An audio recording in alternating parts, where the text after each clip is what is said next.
Ndugu wananchi, Rais wa Jamhuri ya Muungano wa Tanzania, Mheshimiwa Dr. Samia Suluhu Hassan anapenda kuwatakia wananchi wote heri ya sikukuu ya Uhuru wa Tanzania Bara inayoadhimishwa kila mwaka tarehe 9 Disemba.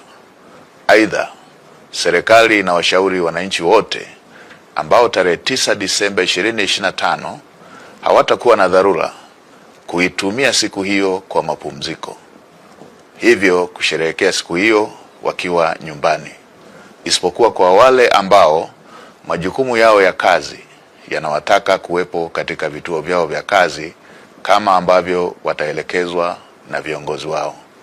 Asanteni na watakia sikukuu njema.